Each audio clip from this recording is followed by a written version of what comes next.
The Business on RTE Radio 1 with AIB. Whatever stage your business is at, there's always time to imagine sustainable, positive change. AIB, for the life you're after. Well, to begin, two of Ireland's biggest trade unions, Forsa and SIPTU, released their gender pay gap reports, showing that, like many other organisations, there are still very real gaps there between men and women when it comes to pay. We should be expecting to see more gender pay gap reports around now, as employers with 50 plus staff are legally required to publish them ahead of the 30th of November deadline. So the question is, who's stepping up and who's falling behind? Jennifer Keane, founder of paygap.ie, is here to offer some insights as the deadline looms. Jennifer, the deadline is this weekend, effectively. Have many companies published their data so far? It's a bit of a mixed bag. So I am gathering all the reports. I have about 230 or so reports. Now, there are some that I've found but not yet entered, so we could call that generously 300. But I had almost 850 companies reporting in 2024. So I'm expecting all of those companies to report again this year. So you're expecting a lot of them to be technically late, but to maybe get there eventually? Yes, and that's been my experience every year since the start of reporting. What's the penalty for reports that are published late? I email them and they ghost me. You're the penalty. I'm the penalty. There isn't one. There's two very complex pathways. The IHREC can take a company to the High Court, or if you work for a company, you yourself can take that company to the WRC. In both cases, the penalty then in the end is just you have to publish a report. Now, a lot of them will just put it up on their website, which is making it publicly available, and that's all fine. But when it comes to a gender pay gap and these reports, how does that differ from equal pay? What exactly is it? So the pay gap itself is the representation of the difference in earnings of an average man and an average woman in your company, which is different then again from equal pay. Obviously, the legal principle that you have to pay men and women the same for doing the same job. The pay gap itself, the percentage figure, is not necessarily saying you're paying a woman 20% less than a man.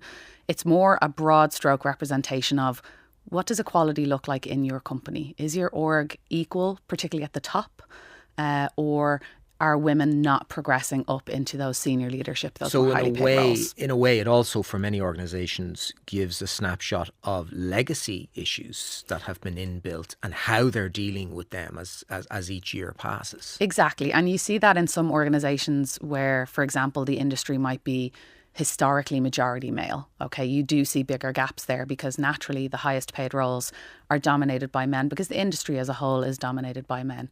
So it's not again that those companies are necessarily paying women less. It's that numerical representation of the fact that there's still a lot to do to ensure that anyone who wants to do that role can. So 3 years on from when this was first introduced, they had to submit reports from 2022. What kind of progress has been made and how big are the gaps that remain? In my opinion, very little progress, unfortunately. Year on year, my data set shows we're steady at about 11% of a mean pay gap. The last CSO figures are from 2022. They have us at 9.6%. We're lower third of the pack in the EU, but there are companies like Italy, Luxembourg, Belgium, even the UK doing better than us on those stats overall. So the needle hasn't moved very, very much. One way in which the needle could move, and it wouldn't necessarily be a bad thing, but it might not be the full picture either. If an organisation hired a number of senior positions, they hired women into those senior positions, they would be better paid jobs at the top of the organisation. Would that automatically skew the overall figure quite dramatically in the company's favour to make it look as if they've changed a lot? It would tend to, and that's one of the reasons why I'm always encouraging people to look beyond that first percentage. The reports, they have to report on their quartiles, essentially divide their workforce into quarters. And in each of those quarters, the lowest paid to the highest paid tell me the proportion of men and women. That gives us a little x-ray into senior leadership, effectively, because those are the highest paid roles. Are women progressing up the organisation or aren't they?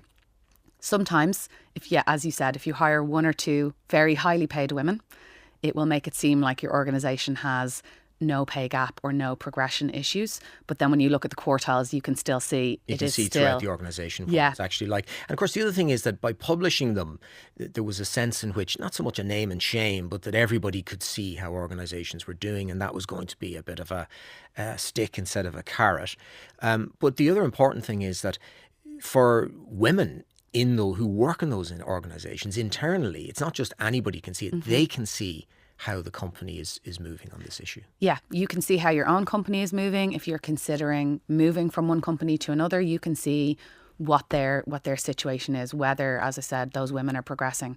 We know in a lot of organisations they do say that it's the leaky pipeline problem, right? Women don't progress up the organisation, women step sideways or out of roles, and that is exposed in the quartiles and in that kind of roundup view in that percentage gap. So if you take out this idea of just hiring a few senior women in high paid positions at the very top, what's the best way to deal with this? Is it to have a culture where throughout the organisation, women are being adequately and properly promoted, reflected on their skills and ability? That's it. I mean, that's a great place to start. And it's a lot of examining policies and just really seeing, are they actually fair?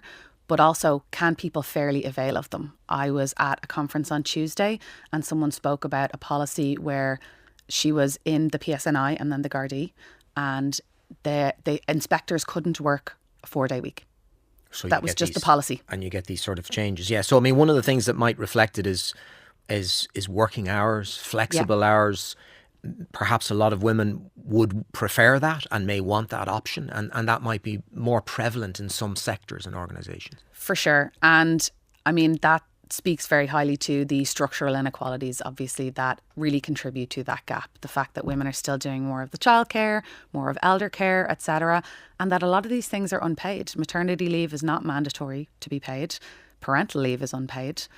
Women take the majority of that, and again, that represents their ability to even try and go for those promotions, never mind get them. And on International Women's Day, Minister for Children and Equality Norma Foley announced that a central portal will be in place this year.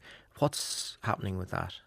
So apparently they ran into some issues with the legislation. They spoke to the Attorneys General, and it is now just a draft or a pilot portal scheme. They've asked some companies.